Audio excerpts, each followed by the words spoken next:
Bendecido día, mis estimados hermanos y todos los que están participando de estos tiempos devocionales alrededor del tema de la oración y con este eslogan, si se humillare mi pueblo, en el que estamos buscando un arrepentimiento personal, individual, de cada cristiano, de cada persona que siente la necesidad de acercarse a Dios en arrepentimiento.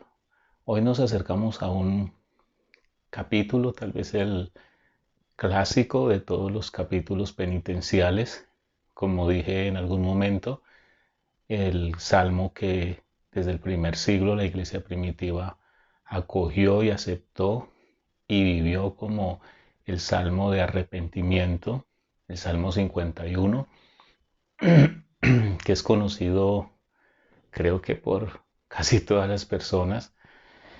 Y lo voy a leer, dice así: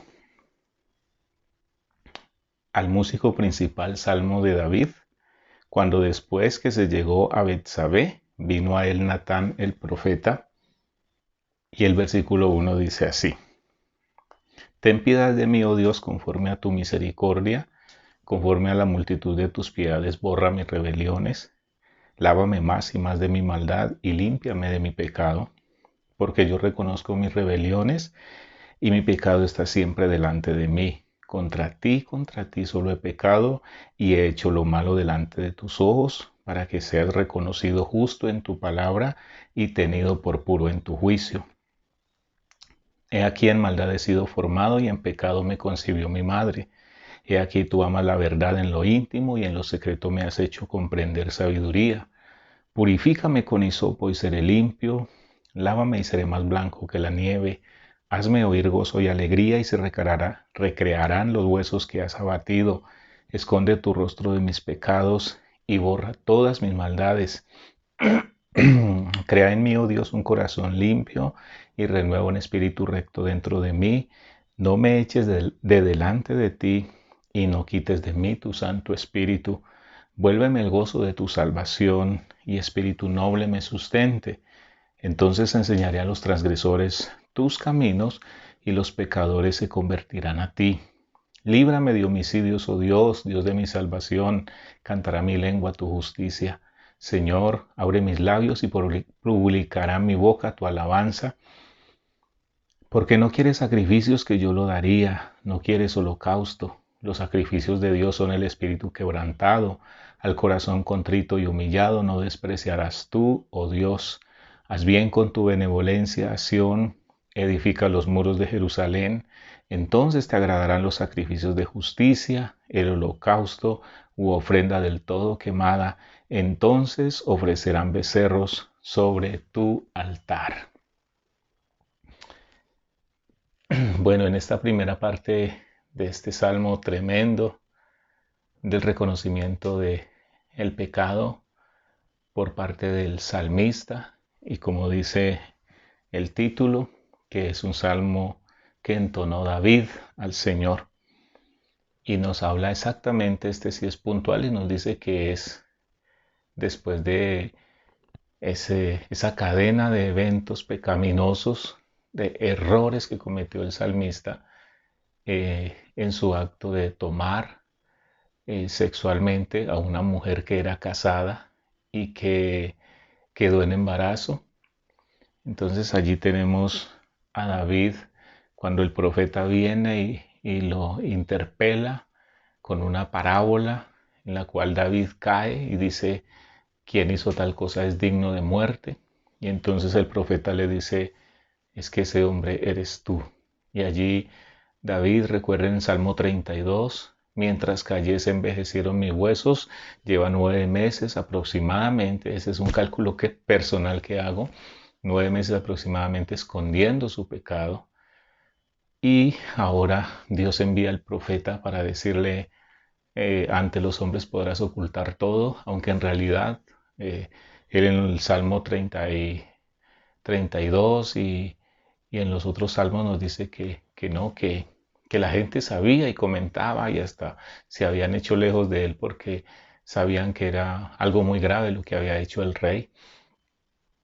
Sin embargo, aquí nos muestra cómo él reacciona en el momento de sentirse descubierto su pecado, sentir que está desnudo, no tanto ante Natán, porque Natán es un profeta simplemente, desnudo ante Dios. Por eso es que él dice, contra ti solo he pecado. Él no ha pecado, no siente su pecado tan grave ante los hombres como ante Dios, que es realmente el efecto más fuerte, más tremendo que pueda causar el pecado de cualquier ser humano.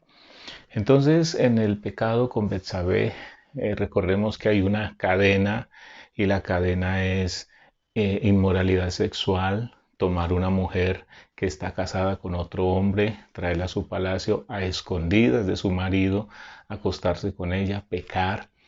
Luego de ese pecado entonces viene esta mujer queda en embarazo y eh, entonces él busca la manera para ocultar su pecado, traer al soldado que venga y se acueste con esta mujer mientras el pueblo está en guerra. Él no acepta y entonces el tercer pecado que comete el salmista David es asesinar. Allí viene el asesinato intelectual. Él es el autor intelectual del asesinato de este soldado porque él lo envía con el propósito de que muera en la guerra. Y aparentemente todo quedó escondido. Betsabé quedó en embarazo, está esperando el hijo y David cree que todo va normal. Pero en realidad él dice, mientras calles envejecieron mis huesos, en mi gemir todo el día. Él no quiere confesar, él siente que hay que esconder lo más que se pueda, pero no puede hacerlo, no puede hacerlo. Aquí el profeta entonces lo descubre, pero quisiera hacer algo más en cuanto a acercarme un poquito al texto. Está en esta oportunidad con dos palabras, los versículos 1 y 2. El salmista le está haciendo una petición al Señor. La petición es, ten piedad de mí, oh Dios, conforme a tu misericordia. Mire que en el salmista dice, no tengo méritos, misericordia, amor de Dios, incondicionalmente, perdóname. Yo no tengo méritos para decirte, tengo esto para pagarte, para intercambiarlo por mi pecado. Es tu misericordia. Continúa diciendo, conforme a la multitud de tus piedades, ahora hay una petición, borra. No solamente perdona, sino borra. Y esas son las tres palabras que quiero dejar en esta meditación en cuanto al arrepentimiento del salmista. La primera es, borra mis rebeliones. Número 2, lávame más y más de mi maldad. Borra, lávame. Y tercera, límpiame de mi pecado. Borrar, lavar y limpiar. Borrar las rebeliones. Los estudiosos del idioma hebreo dicen que la palabra rebelión allí no es solo rebeldía. En realidad lo que el salmista está diciendo es, bórrame esos pecados que yo he hecho sabiendo que eran pecado. Es decir, él sabía efectivamente que lo que estaba haciendo era un pecado, mas no así tomó control sobre él, se descontroló. Si revisamos la historia otra vez con Betsabé, dice que él envió uno de sus siervos a preguntar quién era esa mujer y cuando vinieron a traerle la razón le dijeron, ella es una mujer que se llama Betsabé, está casada con Urías Eteo, es decir, déjela quieta porque ella no tiene oportunidad de comprometerse y a sabiendas, y ahí viene la rebelión, se rebeló. Él sabe que lo que va a hacer está mal hecho, que lo que va a hacer es pecaminoso delante de Dios y aún así lo hace.